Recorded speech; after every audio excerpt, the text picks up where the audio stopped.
Top লেভেলের student hi fi result চাকরি পায়নি, অথচ একটা সাধারণ স্টুডেন্ট চাকরি পেয়ে গেছে। কেন চাকরি পেয়ে গেছে? কারণ তার চাকরি পাওয়ার জন্য লড়াইটা আছে। কম্পিটিটিভ এক্সাম যে চারটি জিনিস তোমাদের আমি বলি, জিকে, জিআই, ম্যাথামেটিক্স, ইংলিশ। জিকেটা বলি কেন আগে? কিন্তু এই জিকেটা তুমি জন্ম থেকে শুরু করে আজকে পর্যন্ত পড়ছো। যখন মা বলতে শিখলে তখন থেকে যে মা মানেই আছে পৃথিবীর প্রথম শিক্ষক, মা মানেই হচ্ছে পৃথিবীর সর্বশ্রেষ্ঠ শিক্ষক, মা মানেই হচ্ছে পৃথিবীতে শিখানোর সবচাইতে বড় কি ঈশ্বর প্রদত্ত কি ভগবান। আমি তো ভগবান দেখিনি, তোমরা দেখেছো কেউ? কে দেখি? কোথায় দেখেছো? ভেরি গুড, আচ্ছা মনে চাই। আমরা ভগবান দেখিনি, মূর্তি দেখেছি, বাট বাড়িতে যে জ্যান্ত ভগবান আছে তার নাম হচ্ছে মা বাবা। তারা আমাদের পাঠিয়েছে কি জন্য এখানে? যে না বলে স্যার আমার মা বাবাটা আমি নিজে এসেছি। ইয়েস, সেই ইচ্ছাটাও কিন্তু মা বাবার থেকে আসছে। তাহলে আমি যদি একটা চাকরি জোগাড় না করে তাদের মধ্যে একটা শান্তি স্থাপন না করতে পারি, what is the life? So that তৈরি থাকো তোমার মা বাবা এবং তোমার জীবনের জন্য। কারণ আমি বলছি যে এইটা তৈরি করতে গেলে তোমার খুব বেশি কিছু লাগে না। আনন্দ করে, এই যে তোমাদের পরীক্ষা সামনে কদিন আছে বললে? 1 মাস। আজকে কত তারিখ? 1 তারিখ। পরীক্ষা কত তারিখে? 1 তারিখ। 1 থেকে শুরু করে 1 পর্যন্ত 1 মাস। এই 1 মাসকে 4 মাস বানানো যায় বোকাইছে। কিন্তু এর আগে তুমি 8 ঘন্টা পড়তে, কিন্তু তার মধ্যে অ্যাটেনশন থাকতো মাত্র 4 ঘন্টা। আর আজকে এই 4 ঘন্টার জায়গায় তুমি 4 4 16 ঘন্টা পড়ো, অ্যাটেন্টিভলি পড়ো।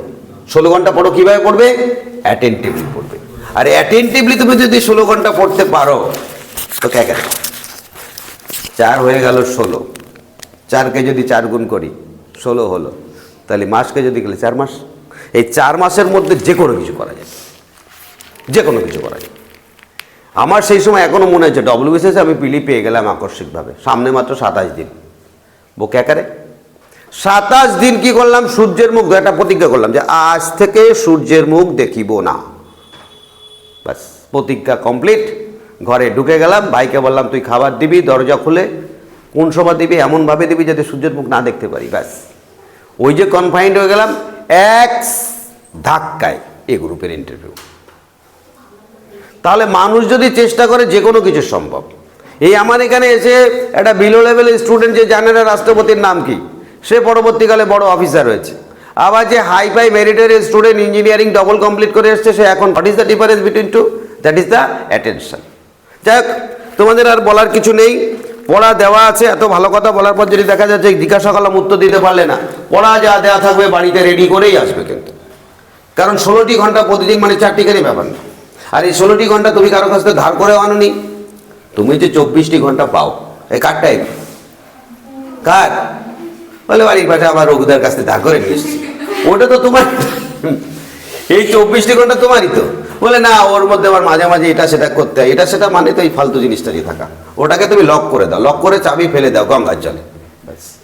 তো যাই হোক, চলে যাচ্ছে আজকের কোশ্চেনে। ফার্স্ট কোশ্চেন কাকে জিজ্ঞাসা করি তোমাকে, বলো শরীরে কটা রক্তকণিকা থাকে? 3টে। 3টে, ভেরি গুড। শরীরের প্রোটেকশন করে কোন রক্তকণিকা? অ্যান্টিবডি গঠন করে লোহিত রক্তকণিকা। লোহিত রক্তটা। কে বলতে পারবে সঠিক উত্তর? বলো। শ্বেত রক্তকণিকা। বল, জোরসে বলো। শ্বেত রক্তকণিকা। শ্বেত রক্তকণিকা। ও একটা পেরেছে আর একটা পারে। Very good. অনুচক্রিকা অন্য কাজ করে। আচ্ছা বেশ, তাহলে তোমার কোশ্চেন তুমি যখন পেরে গেছো, তোমার দ্বিতীয় কোশ্চেন জিজ্ঞাসা করি, বলো আমাদের শরীরে কত লিটার রক্ত আছে? 3 লিটার। 3 লিটার। বলো তোমার শরীরে। বল স্যার আমার একটু বেশি হবে, আমি একটু হাইট বেশি। কত? বলে রক্ত কোনো ব্যাপার না, পুরো রক্তটা বের করে মাপতে হবে নাকি? সাধারণত কে বলতে পারবে আমাদের গড় রক্ত খায়? বলো। 5 লিটার। 5 লিটার। তুমি কি বলছিলে? ওই 4.5 থেকে 5 লিটার মতো রক্ত থাকে। তবে বুঝতে হবে যে কি না, যাদের হাইট 5.5 ফিট, 70 কেজি ওজন এবং মোটামুটি গড়ে ধরে নেওয়া হয় 4 থেকে 5 লিটার রক্ত থাকে। ভেরি গুড, ভালো করেছো। ও 3 লিটার কেন বলেছে? কারণ ওর হাইট অনুযায়ী 3 লিটার বলেছে। আর ইদানিং পড়াশোনার খুব চাপ, তো ওই জন্য রক্ত কিছুটা কমে গেছে। আর ফর্সা মানুষের রক্তটা কম থাকে নাকি? আচ্ছা, তোমার কোশ্চেন তাহলে কি জিজ্ঞাসা করি, বলো। তোমার কোশ্চেন হচ্ছে, বলো মানব দেহের হাড়ের সংখ্যা 206 বললে। সবচেয়ে বড় হাড়ের নাম কি? শিরদাঁড়া, মেরুদণ্ড। শির দাঁড়ায়। এই দেখো, এই ক্যামেরা দরকার, এখান থেকে শুরু করে এই পর্যন্ত। বলে স্যার আপনারটা ছোট, যাই হোক, ছোট হোক বড় হোক একটা না, হাড় অনুযায়ী শরীরের সবচেয়ে বড় হাড়ের নাম হচ্ছে ফিমার। কি বললাম? ফিমার। জোরসে বলো। ফিমার। ফিমার। তোমার কোশ্চেন, আমাদের শরীরের সবচেয়ে ছোট হাড়ের নাম কি? কানের গোড়ায় মারবো কিন্তু, কথা বলো। স্টেপিস। Very good. স্টেপিস। আমি এইটার জন্য কি বলি? মিস মিস কি কণিকা। वेरी गुड, जोर से बोलो। मिस कणिका। मिस कोनिका। एबार अभी स्टेज में आने वाला है मिस कोनिका, एंकरिंग करी। तो अब स्टेज में आने वाले हैं वो है मिस कोनिका। मिस कोनिका माने MIS, M for malleus, I for incus और S फॉर स्टेपिस। তাহলে MIS কোনিকা মানে কান। বেশ, তাহলে তুমি বললে স্টেপিস। তোমার কোশ্চেন বলো, তোমার কোশ্চেন কি জিজ্ঞাসা করি বলো। মস্তিষ্কের নাম শুনেছো? Very good. এই মস্তিষ্ক কটে ভাগে বিভক্ত এবং এর যে আবরণী নাম? চারটি। কি কি বলো? আবরণ নাম বলতে পারবো না। আবরণী বলতে পারবো না। মস্তিষ্কের একটা রোগের নাম বলো। Brain tumour. Brain tumour. Very good. শরীরে লোহিত কণিকা আছে, এই লোহিত কণিকা কতদিন বাঁচে? আমি কিন্তু বলি 140 120 আচ্ছা বলো তুমি। লোহিত কণিকা আমাদের শরীরে থাকে, এই লোহিত কণিকার মধ্যে হিমোগ্লোবিন থাকে। আমাদের শরীরে হিমোগ্লোবিনের ওদিকে তাকাবে না, হিমোগ্লোবিনের পরিমাণ কত? 14.5। Very good, 14.5। আচ্ছা তোমার কোশ্চেন, লোহিত কণিকা থাকে, শ্বেত কণিকা থাকে, প্লেটলেস থাকে। আমার কোশ্চেন হচ্ছে এই প্রত্যেকটা কণিকার নিশ্চয়ই আলাদা আলাদা কাজ আছে। এই পৃথিবীতে যার কাজ নাই তার থাকার কোনো দরকার নেই। এই কলম খাচ্ছ কে? Very good. এই পৃথিবীতে যার কাজ নাই থাকার কোনো দরকার নেই। বলেছে তাহলে আমরা থাকে কি লাভ? বলো, এই প্রত্যেকটি কণিকার কাজ বলো। অনুচক্রিকা রক্ত তঞ্চনে সাহায্য করে। রক্ত তঞ্চনে, অনুচক্রিকা রক্ত তঞ্চনে সাহায্য করে। তঞ্চন মানে কি? রক্তকে জমাট বাঁধতে। তারপরে আর শ্বেত রক্তকণিকা আমাদের শরীরে অ্যান্টিবডি সৃষ্টি করে রোগ প্রতিরোধ ক্ষমতা বাড়ায়। Very good. শ্বেতকণিকার কাজ হচ্ছে কি? একে আমি ঘুষি মেরে দেখাচ্ছি। শ্বেতকণিকার কি? Very good. শ্বেত রক্তিকার কাজ হচ্ছে প্রতিরোধ ব্যবস্থা করে। আচ্ছা এই যে ধরো আমি প্রশ্বাস গ্রহণ করলাম, প্রশ্বাস মানে প্রবেশ, নিঃশ্বাস মানে নির্গত। আমি কি পরিমাণে জীবাণু নিলাম? ভেরি গুড, কোটি কোটি জীবাণু নিলাম, কিন্তু এর প্রতিরোধ করছে শ্বেতকণিকা। আর লোহিতকণিকার কাজ? লোহিত কণিকা অক্সিজেন পরিবহন কে বললো? কে বললো? বলো বলো। অক্সিজেন এবং অক্সিজেন পরিবহন। শুধু অক্সিজেন নয়, অক্সিজেন এবং কার্বন ডাইঅক্সাইড কার্বন ডাইঅক্সাইড পরিবহন করা। Very good. এইবার এরা চারজন অত্যন্ত অ্যাটেন্টিভ, শুধু একটাই কাজ করে না, সেটা হচ্ছে পড়াশোনা। বাকি সব কাজে এক্সপার্ট। দেখি না না, এই চারজনে খুব অ্যাটেন্টিভ। এই চারজনের আগামী 26 থেকে 27 আসার আগে যদি তোমরা দেখো যে বড় বড় পোস্টে চাকরি করছে, তাহলে অবাক হওয়ার কিছু নেই, কারণ চারজনের মধ্যেই অ্যাটেনশন অলরেডি। বিশেষ করে এ তো আরও বেশি। কিন্তু কলকাতা পুলিশের, বেঙ্গল পুলিশের পরীক্ষা দাওনি কেন? পুলিশে যাবে না? এমনি দিইনি, মানে স্টেটের কোনো কিছু দিইনি। ও পুলিশে যাবে না। আচ্ছা বেশ, আমি যদি হাইট থাকতো না, পুলিশে আগে গিয়ে বসে থাকতাম। Very good. নেক্সট। চপ। তোমাদের প্রথম কোশ্চেন, রক্ত থেকে বেরিয়ে আসছে নাকি না রক্তের মধ্যেই থাকে? আচ্ছা বলো তো। আচ্ছা তোমার রক্তের গ্রুপের নাম কি? মানে বি পজিটিভ। B positive? আমাকে বলছে বি পজিটিভ। আরে আমি তো আগে থেকেই পজিটিভ আছি। বাবা যায়, আমাকে জ্ঞান দিচ্ছে বলে বি পজিটিভ। ঠিক আছে, আমি পজিটিভ হওয়ার চেষ্টা করছি। তোমার কি? এ পজিটিভ। বি পজিটিভ মানে এরা সবাই পজিটিভ, তুমি বি। তো রক্ত নাই তোমার? B positive. B positive. Very good. এরা সবাই পজিটিভ, এতে বোঝা গেল এরা পড়াশোনা বেশি উকলাতি করার দরকার নেই। এরা পজিটিভ মতলব বুঝতে হবে, এরা এগিয়ে যাচ্ছে। কোন দিকে? মোবাইলের দিকে না, পড়াশোনা। Very good. এখানে কেউ নেগেটিভ আছো? কারো রক্ত গ্রুপ নেগেটিভ? ভারতবর্ষে নেগেটিভ নেই। হ্যাঁ এই চুপ। দেখো হ্যাঁ ওর এবি নেগেটিভ ছিল। পজিটিভ কাকে বলে তোমাদের আগেও বলেছি, পজিটিভ হচ্ছে তারা যাদের শরীরে রেসাস নামক বানর তার রক্তের উপাদান থাকে, আর বাকি যারা থাকে বলে লাভ নাই।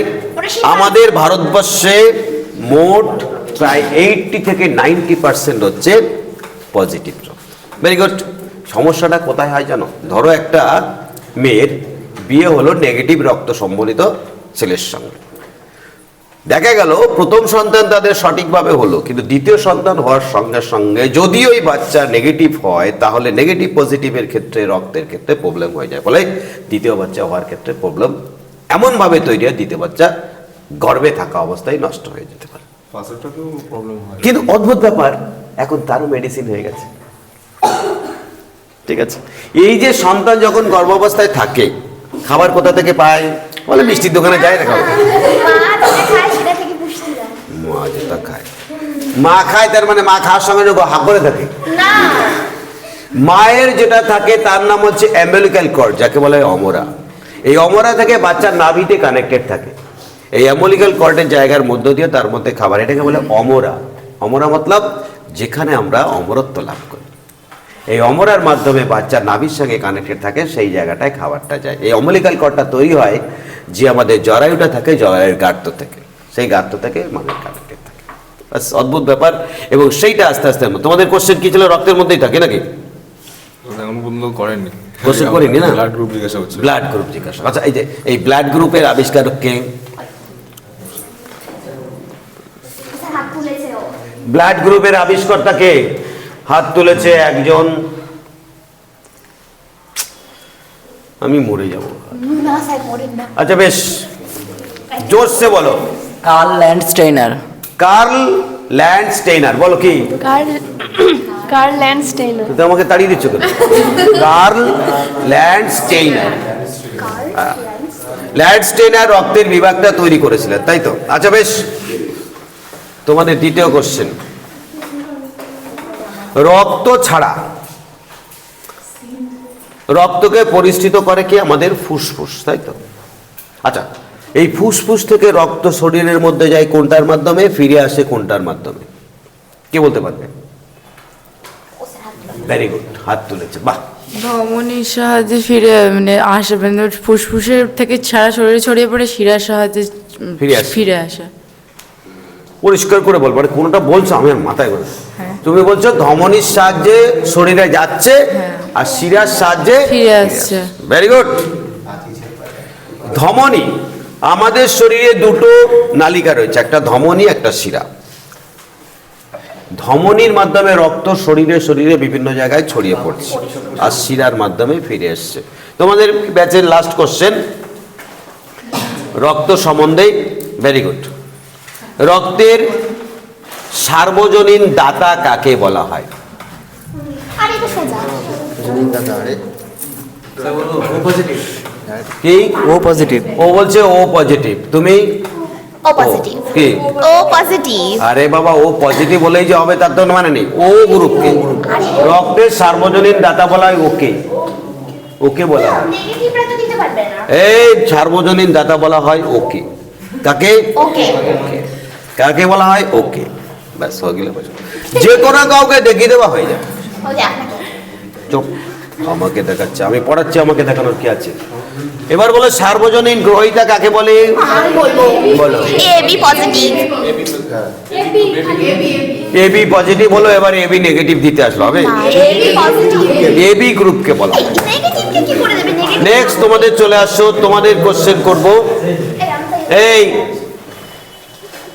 তোমরা সবাই খেতে ভালোবাসো? যারা খেতে ভালোবাসো তাদের প্রত্যেকের জন্য একটা চিকেন বিরিয়ানি। চিকেন বিরিয়ানি দেবেন না তো, মিথ্যে কথা। অর্ডার দেবো, কিন্তু খেতে দেবো না নাকি? কোশ্চেন কি তোমরা বলো? আমাদের পাকস্থলীতে কোন অ্যাসিড থাকে? Hydrochloric acid. কি? Hydrochloric acid. বলো। বলে দিয়েছে তো HCl। Very good, HCl। আচ্ছা, আমাদের যে পৌষ্টিক নালীটা, যে বলতে পারবে তার কাছে মাইক্রো কতটা লম্বা? 7.5 সেন্টিমিটার। 7.5 সেন্টিমিটার। 7 সেন্টিমিটারের মতো না। কে বলতে পারবে? 7.5 ফুট। মিটার মিটার বলছিল যে একটা তিনতলা বিল্ডিংয়ের সমান। চারটিখানি লম্বা নয়। তোমরা কি বাড়িতে বাজারে গেছো? হ্যাঁ। খাসি কাটা দেখেছো? না। দেখার দরকার নেই। দেখবা খাসির নাড়ি বের করেই যাচ্ছে, এর মধ্যে দুটো সিগারেট শেষ।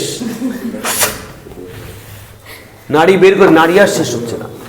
তাহলে খাসির যদি ওই অবস্থা হয়, আর আমরা হচ্ছে খাসির বাপ, খাসি তাহলে আমাদের কত লম্বা হতে পারে? অনেক বড়। বলছে 30 থেকে প্রায় 34 ফিট লম্বা, আর এক একটা তলা বিল্ডিং হচ্ছে 10 ফিট। তার মানে এই যে আমাদের 4 তলা আছে, ওখান থেকে ছেড়ে দেবে, নিচেই গিয়ে অ্যানাসটা দাঁড়াবে। বলেছিলেন যে তিনতলার সমান। এই চুপ, 3 তলার সমান। 3 তলা মানেই তো 4 তলায় গিয়ে দাঁড়ালো। ও সেটা বলো। Very good. নেক্সট তোমাদের দ্বিতীয় কোশ্চেন দেখি, বলো। পৌষ্টিক নালী থেকে খাদ্যের সারাংশ কোথায় শোষিত হয়? খাদ্য খাও তো নাকি? না না খেয়ে মনে আছে। পাকস্থলীতে। পাকস্থলীতে হজম করে রে পাগলা, আমি না মরে যাব। কে বলতে পারবে খাদ্যের সারাংশ? বলো, জোরসে বলো। ক্ষুদ্রান্তে। দেখেছো? এক বিদিশা ছাড়া আমার কোনো নিস্তার নাই। না আসলে যে কি হতো আজকে। আচ্ছা, কি বললো? ক্ষুদ্রান্তে। ক্ষুদ্রান্ত। কি বললো? ক্ষুদ্রান্ত। Very good. পড়াশোনাটা করো, বুঝতে পারছো? Very good. অত্যন্ত ব্রেনি দুটো মহিলা, অত্যন্ত ব্রেনি দুটি মেয়ে, খুবই জ্ঞানে জ্ঞানে। আচ্ছা, তোমাদের কোশ্চেন হচ্ছে কিসে দেবো? হার্টের মধ্যে যাই। হার্ট কি বাত করে? আচ্ছা বলো, আমাদের হার্টের ওজন কত? 3 গ্রাম। 3 গ্রাম? 300 গ্রাম। 300 গ্রাম? হ্যাঁ ওরকমই 300 ওরকমই হবে, তাই তো? 300 কেজি? গ্রাম। Very good. ওরা যেটা বলেছে খারাপ বলেনি। সাধারণত হার্টের ওজন 300 থেকে 330 গ্রাম পর্যন্ত হতে পারে। আমি তোমাদের হার্ট দেখিয়েছি এর আগে, আমি তোমাদের আমার হার্টটা দেখিয়ে দিলাম, এই যে দেখেছো? আচ্ছা বেশ। মেয়েদের সাধারণত 250 থেকে 300 হতে পারে। সুতরাং এইবার বলো তো দেখি, কে বলতে পারবে একটা কিডনির ওজন কত? আমি এনে বলেছি কিন্তু কত? 150 থেকে 200। Very good. 150 থেকে 200 না, তোমাদের কিচ্ছু করার নেই। একটা মানুষের হার্টের ওজন যদি 340 হয়, 340কে 2 দিয়ে ভাগ করো, কত হবে? 170। তাহলে একটা কিডনির ওজন হচ্ছে 170 সামথিং। আমার কোশ্চেন জিজ্ঞাসা করা মোটামুটি কমপ্লিট। তাহলে আগামী কালের জন্য আমাদের যেটা পড়া থাকলো সেটা আমি আবার তোমাদের রেডি করে দিচ্ছি, একটু যুক্ত করে দেবো। সেটা হচ্ছে এই come to the point, number 1। পরপর বলে দিচ্ছি, তোমরা পড়ে আসবে কিন্তু। যদি পড়াশোনা করে আসো তাহলেই আসবে, তা নাহলে কিন্তু আসবে না। আমি তোমাদের টোটাল হিউম্যান বডিটা বলে দিচ্ছি। হিউম্যান কিছু নয়। আর যদি মনে করো স্যার হিউম্যান বডি পড়ার জন্য নয়, শুধু অবলম্বনের সায়েন্স জিজ্ঞাটা ধরে ধরে পেজ ওয়াইজ পড়তে থাকো। হিউম্যান বডি, তারপর হচ্ছে কি বলেছিলাম, তারপরে কি নিউট্রিশন, তারপর হচ্ছে ডিজিজ, তারপর হচ্ছে ভ্যাকসিন। পড়াশোনা যদি কেউ করতে চাও তাহলেই আসো। আর যারা মনে করো স্যার পড়াশোনা করব না, আমি তোমাদের আবার বলছি, পড়াশোনাটা শুধু চাকরি পাওয়ার জন্য নয়, পড়াশোনাটা বেঁচে থাকার জন্য করতে হবে। বেশি করলে কিন্তু আমি কিন্তু মাথা গরম আছে আমার। কি বলছিলাম? আমাদের সাধারণত প্রেশার হচ্ছে 120/80, কোনোটা বেশি কোনোটা কম। বেশিটা কেন হয়? কারণ হৃৎপিণ্ড যখন সংকুচিত হচ্ছে তখন বাইরে প্রেশারটা, রক্তটা বাইরে বেরিয়ে যাচ্ছে, প্রেশারটা বেশি হচ্ছে, এটাকে বলে সিস্টোলিক প্রেশার। আর যখন হৃৎপিণ্ডটা প্রসারিত হচ্ছে বাইরে প্রেশারটা কম হচ্ছে, রক্তটা গিয়ে ওখানে জমা হচ্ছে, বাইরে প্রেশারটা কম হচ্ছে, তাকে বলছে ডায়াস্টোলিক প্রেশার। এইবার এই দুটো ডিফারেন্সকে বলা হয় মিন প্রেশার। দুটোর মধ্যে ডিফারেন্স কত? 20:80 3:40 কত হচ্ছে? বলছে শরীর যদি 3:2:1 থাকে তো শরীর আচ্ছা হয়। কতগুলি রোগ সম্বন্ধে তোমাদের বলি, সেগুলো পরীক্ষায় থাকে, যেমন সাইলেন্ট কিলার, তুমি বুঝতেই পারবো না তুমি শেষ, তার নাম হচ্ছে ব্লাড প্রেশার। হয়ে গেল। স্লিম ডিজিজ, স্লিম ডিজিজ মানে আস্তে আস্তে শুকিয়ে যাবে। এইডস, হেপাটাইটিস বি আর হচ্ছে ক্যান্সার। কিচ্ছু না, ডাক্তারবাবু পরীক্ষা করে বললো আমার মাথায় একটা ব্রেন ক্যান্সার আছে। আদৌ নেই, আদৌ নেই। আমার ওজন 527 কেজি, মাত্র 3 মাসের মধ্যে 27 কেজি পড়ে থাকবে, 500 কেজি হাওয়া। ওয়াও! তাহলে কারো ওজন কমানোর জন্য কিচ্ছু না, শুধু আমার কাছে আসো, ভালো করে পরীক্ষা নিরীক্ষা করে বলে দেবো তোমার ক্যান্সার আছে, ব্যাস 2 মাসের মধ্যে হাওয়া। তাহলে 527 কেজির মধ্যে 500 কেজি উড়ে যাবে। এই জন্য বলা হয় স্লিম সিক। এইডসের ক্ষেত্রে, হেপাটাইটিস বির ক্ষেত্রে একই জিনিস। কিছু কিছু রোগ আছে যেগুলোকে বলা হয় রোগ নয়, রোগের নেমন্তন্নপত্র, invitation card of the disease. তার নাম কি? যা থেকে বোঝা যাচ্ছে না। জব্বর খাওয়া খাচ্ছ, সকালে খাও, বিকেলে খাও, ক্লাস করতে করতে খাও। আমাকে কেন মেক করেন? অনেকেই খায়। এটাকে বলছে কোন রোগ? ডায়াবেটিস। ডায়াবেটিসকে কোনো রোগ বলা যাবে না, ডায়াবেটিসকে বলতে হবে রোগের নেমন্তন্নপত্র। কি বললাম? রোগের নেমন্তন্ন। আগার ডায়াবেটিস আ যায়, সঙ্গে সঙ্গে এসে ও কি করবে? প্রথম কাজ হচ্ছে ইনভাইটেশন কার্ড ছাপাতে শুরু করে। প্রেশার, চলে আসছো। কিডনি রোগ, চলে আসছো। চোখের রোগ, চলে আসছো। রক্তের রোগ, চলে আসছো। আরে সবাই মিলে আসছো না। শরীরটাকে 12টা বাজানোর জন্য সবচাইতে বেশি কার্যকরী ইনভাইটেশন কার্ড, তার নাম হচ্ছে ডায়াবেটিস। তাহলে তোমাদের যে পড়া থাকলো, অত্যন্ত গুরুত্বপূর্ণ কোশ্চেন, মশা। এটা এক মচ্ছর আদমিকে হিজড়া বানা দিতে হয়। মশা, এই মশা করকম। মশা সম্বন্ধে প্রতিটি পরীক্ষায় 2টো করে জিকে থাকি, কি অদ্ভুত ব্যাপার। তোমাদের সম্পর্কে জিতে হয়তো একটা থাকতে হবে, কিন্তু মশা সম্বন্ধে 3টে জিকে থাকবে। প্রথম কথা, মশা ক প্রকার? ভেরি গুড, 3 প্রকার মশা। একটা হচ্ছে এডিস, আর একটা হচ্ছে এনোফিলিস, আর একটা হচ্ছে কিউলেক্স। কোন মশা কামড়ায়? স্ত্রী মশা না পুরুষ মশা? স্ত্রী মশা। পুরুষ মশা আনাড়ি, কামড়াতেই পারে না। আর স্ত্রী মশা বাপ রে বাপ। তারপরে কি বলেছিলাম? মশা কিভাবে বোঝো অন্ধকারে তুমি বসে আছো?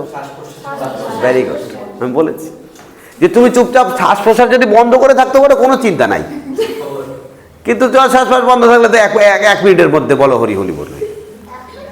যখনই তুমি ওখানে গিয়ে বসলে, প্রথম কিন্তু মশা টের পায় না তুমি আসছো। যখনই তুমি শ্বাস প্রশ্বাস করে চারিদিকে শ্বাস প্রশ্বাস চলে যাচ্ছে, মশারা বলে হ্যাঁ ওখানে একটা খাদ্য বসে আছে, চল ওই রামা ওই ধামা তাড়াতাড়ি চল, আসে গেছে। এইবার ঢুকে গেল স্ত্রী মশাগুলো। পুরুষ বললে তাড়াতাড়ি যাও, বেশি দেরি করো না, ওদিকে রামানন্দের মা খাইয়ে ফেললো, তুমি যাও, কারণ বাচ্চা কাচ্চা বানাতে হবে। ব্যাস, ওই যে মশার মধ্যে প্রথম কথা আছে কোন মশা কোন রোগ ছড়ায়। আচ্ছা, ডেঙ্গু কোন মশা? কেন আমি তোমাদের বলেছি ডেঙ্গু ড, এডিসের ড, তো গিয়ে পাইসালা। ম্যালেরিয়া কোন মশা পড়ায়? মনে রাখার জন্য কি বলেছি? এলো মেলো। এলো মেলো হাওয়া, ঠিক আছে। এই এনোফিলিস, এলো মেলো মনে রাখতে হবে, এলো আর হচ্ছে মেলো। এলো মানে এনোফিলিস, মেলো মানে ম্যালেরিয়া। हो गया? নেক্সট, ওর কথা কান দিও কিন্তু, ওকে আমি খুব তাড়াতাড়ি এই বেস থেকে আউট করবো। উস্টেরিয়া ব্রাঙ্কপটি, কি বললাম? উস্টেরিয়া ব্রাঙ্কপটি। এইটা কোন মশার মাধ্যমে? কিউলেক্স। বল স্যার মনে থাকে না, একটা সংকেত দাও। কিউলেক্স ফ্যাটিগ্যান্স, এর পুরো নাম হচ্ছে কিউলেক্স ফ্যাটিগ্যান্স। ফ্যাটের মধ্যে কি? ফ্যাট আছে, ফ্যাট মানে মোটা। তাহলে কিউলেক্স ফ্যাটিগ্যান্স কথাটি মাথায় থাকলে তোমার ফ্যাট মানে মোটা, মোটা মানে ফাইলেরিয়া গ্রোথ। তাহলে এই কটা মশা সম্বন্ধে ইন ডিটেলস শিখে তোমাদের থাকে। এইবার প্রত্যেকটা রোগ সম্বন্ধেও আমাদের কিন্তু ধারণা রাখতে হবে। ব্যাস, তাহলে আজকে যে বাতানা ছা বউ মধ্যে তো বাতা দিয়ে। শনিবারে আমরা টার্গেট রাখছি বিশেষ করে ইংরেজির উপর এবং যে পড়াগুলো আমি দিচ্ছি সেগুলোর উপর। এবার আজকের পেজে চলে আসো, ফাটাফাট দাগিয়ে নাও।